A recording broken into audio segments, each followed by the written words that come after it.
What's new for Windows 11 and business users? The biggest changes that Microsoft are making is how it integrates with everything that Microsoft and Microsoft 365 do.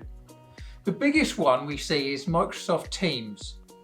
But Microsoft Teams in itself has lots of integrations with a lot of the main platforms. For example, things like Slack and Zoom. These integrations just make it so much easier to skip between the different apps and really get the most out of your productivity, because you're using the apps that do the job the best. So as opposed to trying to find one thing that will kind of do everything, it's all about using the exact tools that are going to work the best for you doing that thing. Then it integrates with Microsoft or Microsoft Teams. It just makes it super efficient, but you're doing the job better by using the specific apps. Microsoft have also been spending a lot of time upgrading and improving Edge.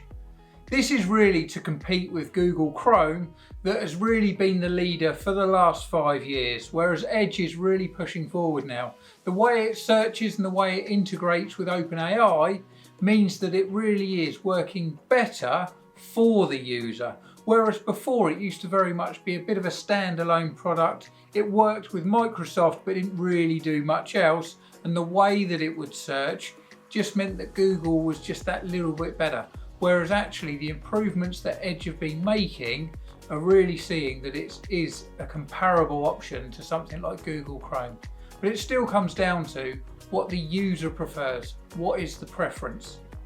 Of course, we also know that Google has got such a big integration with Apple and the iPhone that often it might still be easier for the user just to use Google Chrome, because you might be on a Microsoft laptop using your Google Chrome, but then if you're on an iPhone, you're probably using Chrome as well. So it'll just work easier. Whereas if you've got Edge on one and Chrome on the other, it's just going to be clunky and you're going to lose what web pages you may have been viewing.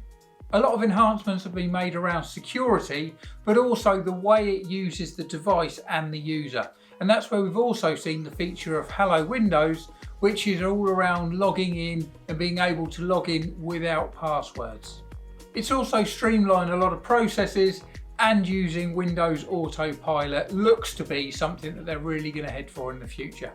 The main thing is with a lot of these Pro operating system enhancements is that it all builds around the domain of the business. So you as the business owner gets to have the control over the device and the applications that the user's on, rather than having a standalone machine where the user can kind of do anything they want to within reason. Whereas if it's all behind the Microsoft domain, then it means that you have the control and you're able to give the access to that user.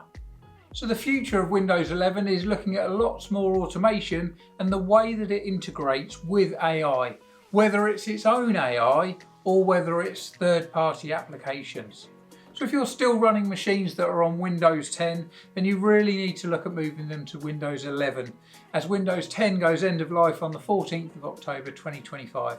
So if you need any help with upgrading your machines to Windows 11, please click on the link